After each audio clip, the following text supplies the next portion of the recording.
Hello દોસ્તો, સ્વાગત છે ફરીથી એક નવા એડિટિંગ વિડીયોની અંદર।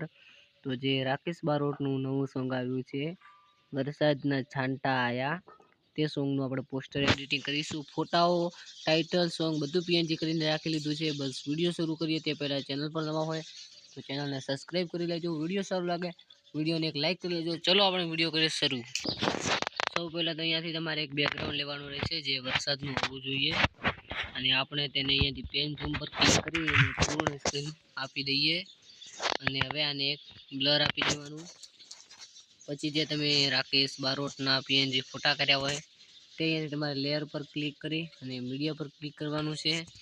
કોઈ ફાઇલ તમને યાદ હોય કે આપણે આની અંદર પીએનજી કર્યા છે અથવા યાદ ના હોય તો અહીંયા ઓલ પર ક્લિક કરશો એટલે તમારી ગેલેરીની અંદર જેટલા ફોટા વિડીયો બધું અહીંયા તમને શો થઈ જશે। તો આપણે હવે રાકેશ બારોટના પીએનજી ફોટો અહીંયાથી લઈ લઈએ અને તેને કંઈક આવી જ રીતે ગોઠવી લેવાનું છે। અને હવે જે રાકેશ બારોટના હાથમાં છત્રી છે તે છત્રી આપણાથી ક્રોપિંગ થઈ ગઈ છે, વધુ પડતી પીએનજી થઈ ગઈ છે। તો આપણે બીજી કોઈ પણ એક જાતની લઈ લઈશું છત્રી અને ક્રોમા કી પર ક્લિક કરી અને આ ક્રોમા કીને એનેબલ કરી લેવાનું છે। અને જે આ તમને કી કલર દેખાય છે તેને તમારે અહીંયાથી વ્હાઇટ કરી લેવાનો રહેશે। અને આ જે તમે અહીંયા જોઈ શકો છો હું કરું એવી રીતે તમારે અહીંયા આવી રીતે કરી લેવાનું રહેશે। અને રાકેશ બારોટના માથા પર આવી રીતે રાખી લેવાનું છે।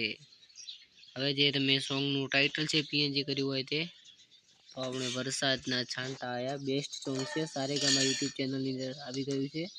તમે જે કદાચ જોઈ પણ લીધું હશે તેને તમારે આવી રીતે અહીંયા ગોઠવી લેવાનું છે।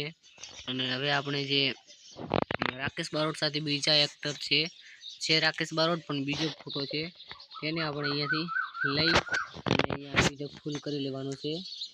અને અહીંયા 3 ટપકા પર ક્લિક કરીને સેન્ડ ટુ બેક કરી લેવાનું રહેશે। અને હવે આપણે ગુજરાતી પોસ્ટર એડિટિંગ જે પિક્ચર લેબની અંદર બનાવ્યું હોય તે, તો આપણે ગુજરાતી ગીતોના પોસ્ટર એડિટિંગ આવું અહીંયા લગાવી લઈશું। તમે ડીજે રિમિક્સ બનાવતા હો તો ડીજે રિમિક્સનું પણ લગાવી શકો છો। અને હવે આપણે ફરી બેકગ્રાઉન્ડ લેવાનું છે જે બ્લેક કલરનું હોવું જોઈએ।